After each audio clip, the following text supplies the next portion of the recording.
cái này đa dày bong giá này nó khoảng cha bỏ xó nó bong bỏ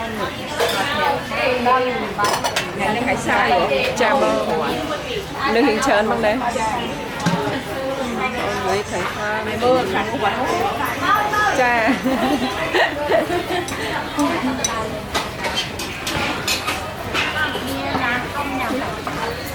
một cái chàng ấy mẹ làm cái đó cái mình nghĩa nè cái thang đây thôi sắp sửa bài ơn cha cha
cha nhâm cái hạnh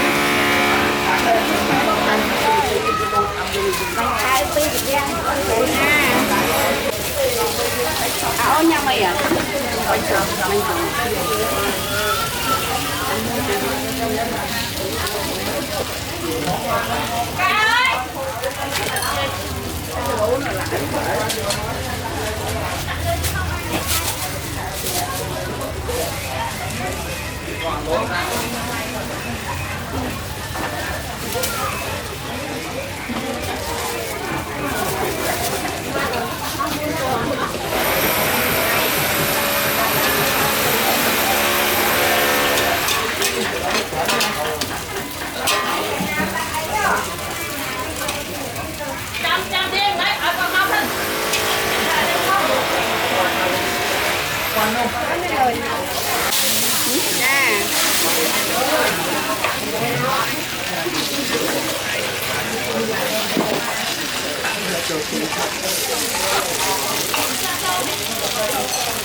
Vẫn nó không ra. Mà chân nhăn này chả chả. Nhăn này. Nè đi. Bay con nó không đấy. Tập chập lọt nơi lâu lá Cha ông bảo con.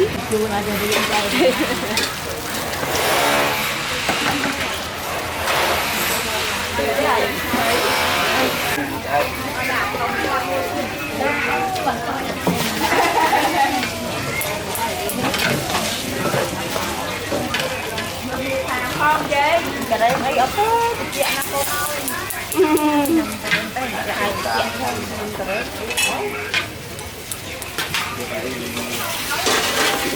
ba mà nè đưa cái con tung cho lôi không đẩy lôi quay mơ nó và cái ba này mà gió là lôi con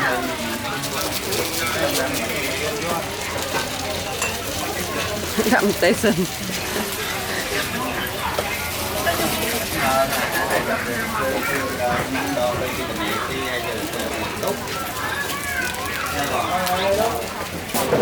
tập chua mấy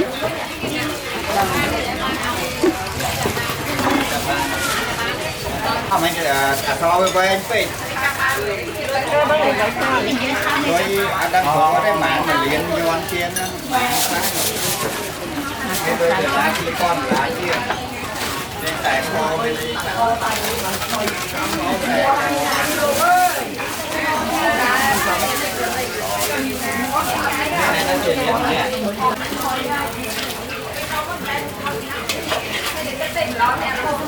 đây đi qua này đó thành kia mà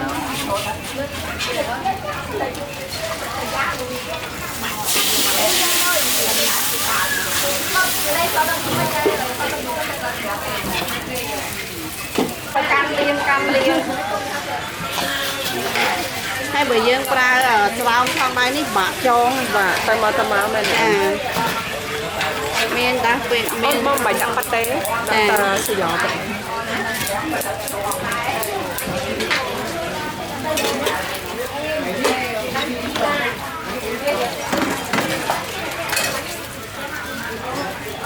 con chưa mình xong lôi đài mà sao không phải co con thì được tham dự phải co tìm học lên ta rồi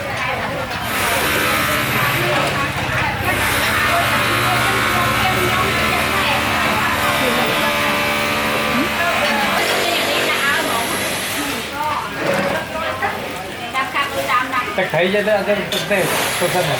Cái tôm xanh cái gì mà kẹo. Mà đổi gì cũng là tái ra.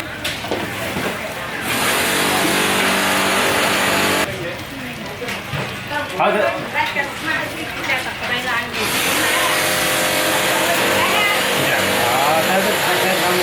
Đây nó từ đấy hai này.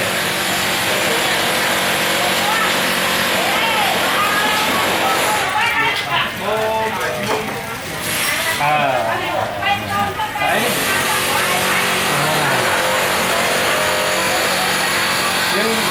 Nhưng cái hôm cái bao cam nguyên cái đó đi thăm nhiều.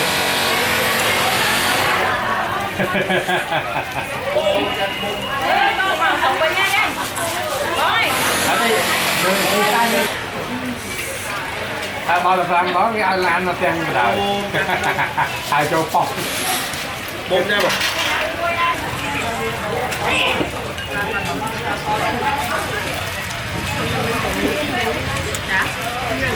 Cá lông dưa ngày đi trong nhóm công mà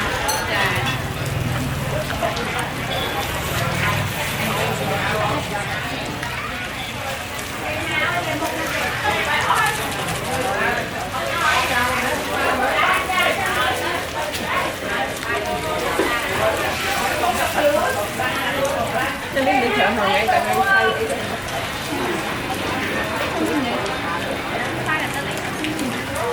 cái này như mỹ thường vì thay đổi